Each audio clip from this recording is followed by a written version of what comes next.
unos minutos de reacción de vuelta. Sí.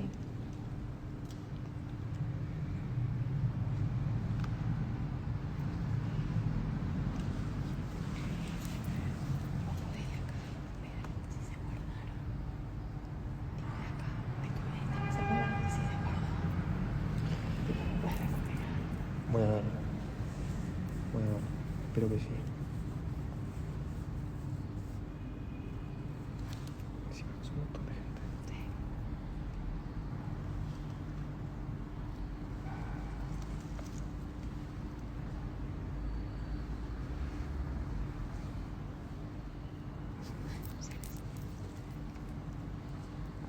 Vamos a esperar que se una la gente que estaba antes.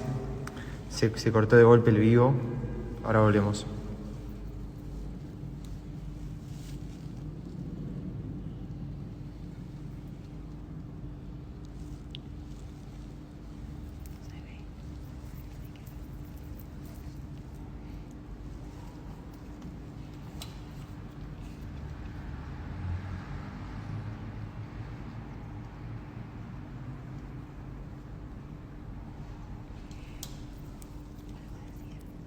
Como quieras.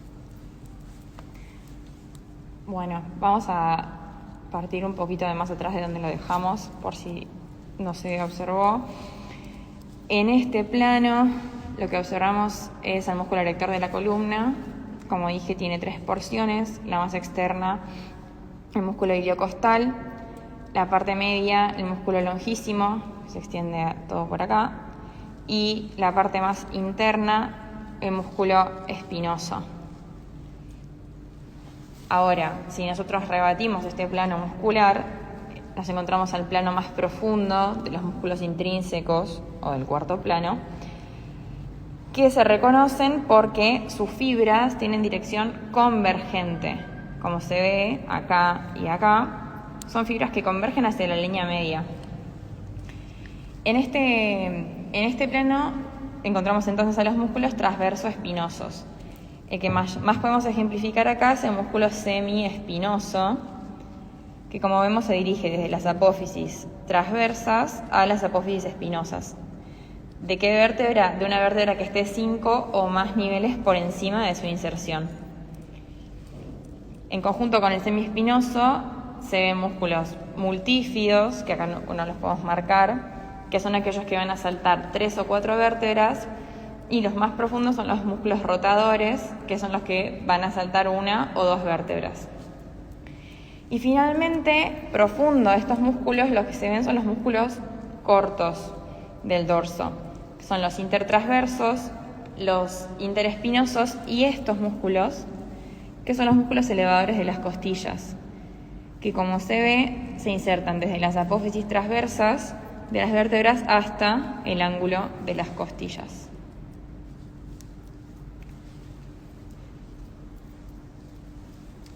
Ahora vamos a pasar a ver la región de la nuca.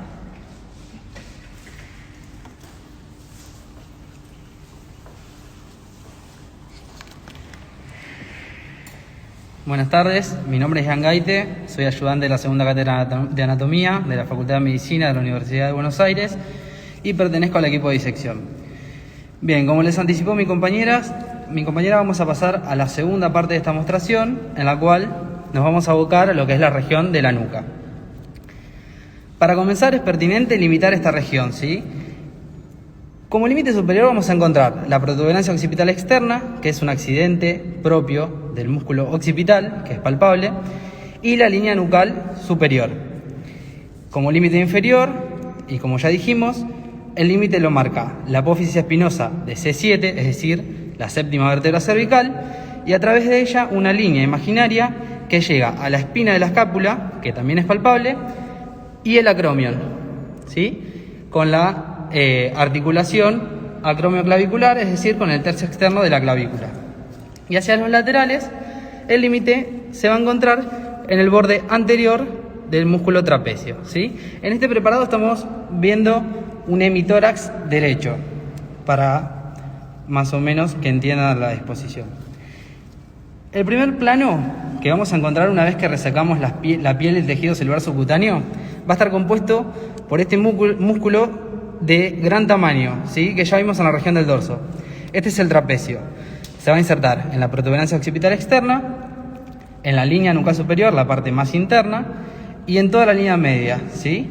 En las apófisis espinosas de las vértebras torácicas, cervicales y en el ligamento nucal. Y sus fibras van a converger, es decir, se van a juntar en lo que es la espina de la escápula y en el acromion. En la región de la nuca, una vez que rebatimos el trapecio, nos vamos a encontrar con el segundo plano. En este segundo plano, los músculos más importantes van a ser los esplenios, que encontramos 2 a cada lado. En este lado, como solamente tenemos el lado derecho, vamos a ver al esplenio de la cabeza. Este músculo se inserta en la vértebra, en la apófisis espinosa de C7 y en las primeras 5 torácicas. Y de ahí sus fibras se dirigen superior y lateral hasta insertarse en el espacio rugoso que se encuentra entre la línea nucal superior y la inferior y en el borde posterior de la apófisis mastoides. Acá está seccionado, entonces lo podemos rebatir. Bien, dentro del segundo plano también vamos a encontrar otros músculos, son más difíciles de marcar en este preparado, que ustedes tienen que saber, que son el elevador de la escápula y el transverso del cuello. En el tercer plano, una vez que rebatimos el esplenio de la cabeza, nos vamos a encontrar con este músculo, que también está seccionado y acá se ve el otro cabo. Este músculo se denomina semiespinoso de la cabeza. Como recordarán, que recién vimos en la región del dorso, había un semiespinoso del cuello. En este caso, el semiespinoso de la cabeza se extiende desde las últimas 5 vértebras cervicales y las primeras 5 torácicas y se va a insertar en la línea nucal inferior, es decir, un poco por debajo de lo que era el esplenio y más medial. En el mismo plano vamos a encontrar este otro músculo, más pequeño y más lateral, que se denomina longísimo de la cabeza. También hay un longísimo del cuello y un longísimo torácico, como ya vimos.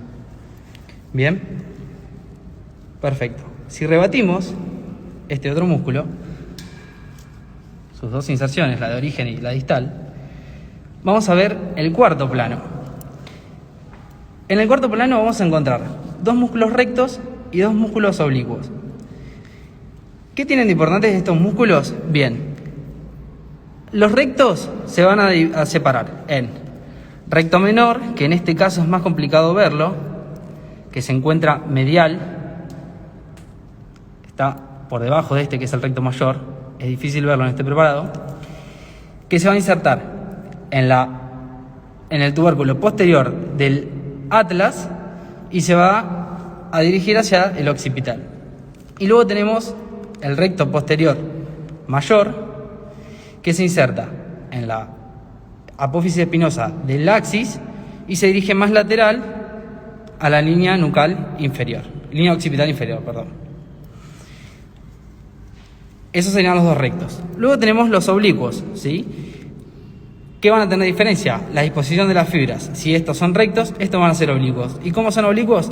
Desde inferior a superior y de medial a lateral. Van desde la apófisis espinosa del axis, que es fácil de palpar, y se dirigen hacia la apófisis transversa del atlas, es decir, C1. Y por último, el último oblicuo, que es más complicado de ver porque es más chiquito, antiguamente conocido como el oblicuo menor, se dirige desde la apófisis transversa del axis hacia el occipital.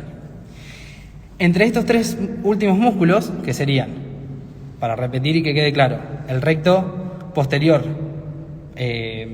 mayor, el oblicuo inferior y el oblicuo superior, se delimita un triángulo. Este triángulo es conocido como el triángulo suboccipital. ¿Y qué tiene de importante este triángulo? Que en el fondo de él, como vamos a ver a continuación, se puede ver pasar a la arteria vertebral, por el canal de la arteria vertebral del atlas, y en este caso no se ve, pero se puede ver atravesar el triángulo al nervio suboccipital. Lo que sí se puede apreciar fácilmente en este preparado es este nervio. Este nervio es la rama posterior del segundo nervio espinal cervical y se denomina nervio occipital mayor. Por lo general está descrito que se encuentra más cercano al ángulo medial de este triángulo.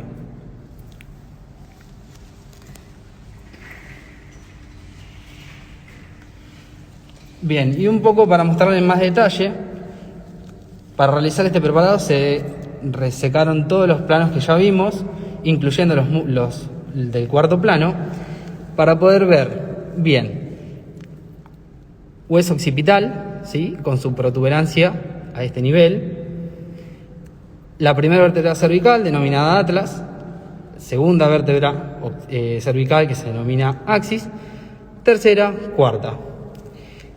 ¿Qué vamos a encontrar hacia los laterales?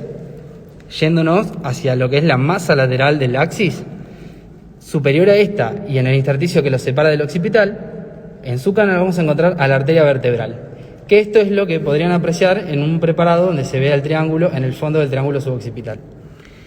Justo por encima de la arteria vemos esto, que es lo que no pudimos apreciar, que acá está cortado, que es el nervio suboccipital. Es la rama posterior del primer nervio espinal cervical.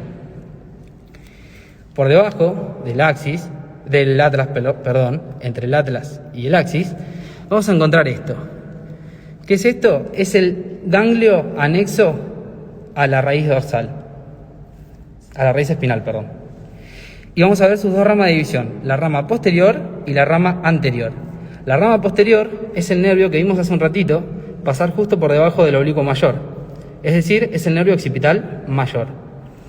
Y como otro detalle para mostrarles, se puede ver a la arteria vertebral discurrir entre los forámenes vertebrales de las masas laterales de las vértebras cervicales. Muchísimas gracias. Bueno, muchas gracias. Había una pregunta que era ubicar el músculo elevador de la escápula y ya la marcamos en el preparado nuevo. Así que bueno, muchas gracias por participar. Nos vemos.